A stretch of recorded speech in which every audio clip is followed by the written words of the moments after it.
Hi, Conspirituality listeners. So, we just got done recording the podcast, and there's a moment in there where Matthew did something really, really beautiful. Where I had a little segment planned for right afterwards, and we just let it sit there because adding on to what he had already said would not quite have worked. And you'll see what it is. I'm actually excited for you to hear it in this week's episode when it drops later today. But here's what I was going to say. I was going to talk about Bret Weinstein, who, of course, we've been talking about a lot, and a lot of people have been talking about. And it has to do with what I call the censorship megaphone, or the high-profile victim of censorship gambit. Where what you do is you claim your free speech is being violated as a way to get to speak to more people. So you get more exposure. Millions more people hear your message. You get more support. Your Patreon grows. Your profile expands. The amount of money you're bringing in, the amount of people you're reaching with your free speech gets massively amplified by you claiming that you're being censored. And this pisses me off. And it pisses me off for a very specific reason, okay? I grew up in an actual police state where there was actual censorship. In 1989, the head of the sociology department at the university I was attending in Johannesburg, South Africa, was assassinated by what would later be revealed to have been a police hit squad. Okay, he was shot right on his doorstep for exercising his speech, right? For speaking out against the government. He was also involved in various activities that they disapproved of in terms of wanting to bring an end to apartheid.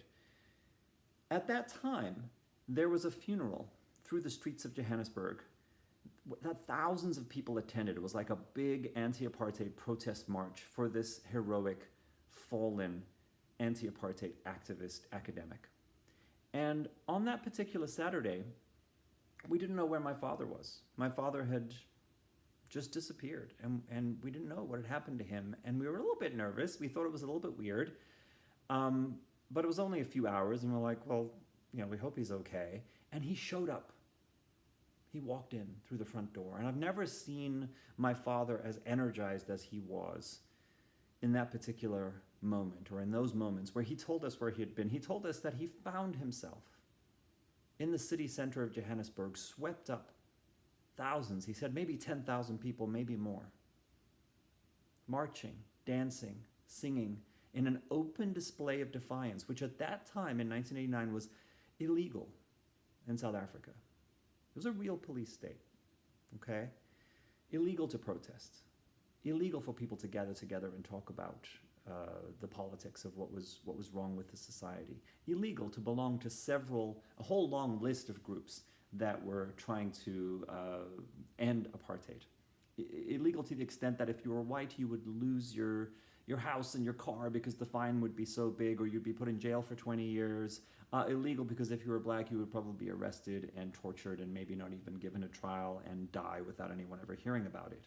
Because we had actual censorship. So my point here is that my father was at that funeral. He was marching in the streets. He was singing and dancing, and feeling the huge relief of getting to openly speak out against the atrocity of the system that we lived under, which in our white neighborhood, you had to be very careful not to do too overtly.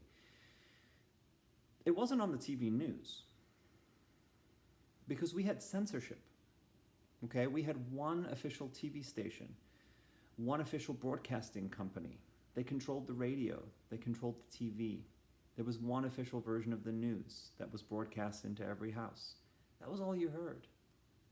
The newspapers were censored.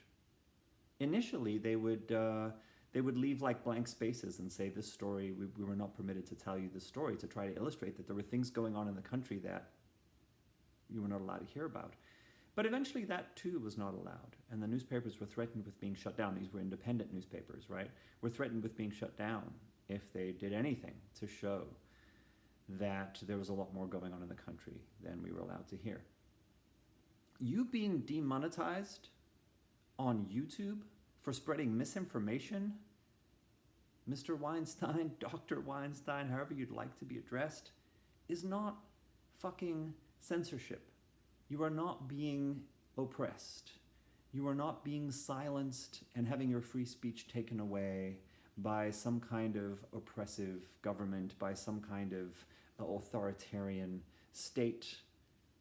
Because the middleman of YouTube says, you know what, we're not going to share the money we get from advertisers if you're going to talk about these topics that we and our group of scientific advisors believe constitute misinformation that's dangerous to the public during an international crisis in which we face a 100-year pandemic.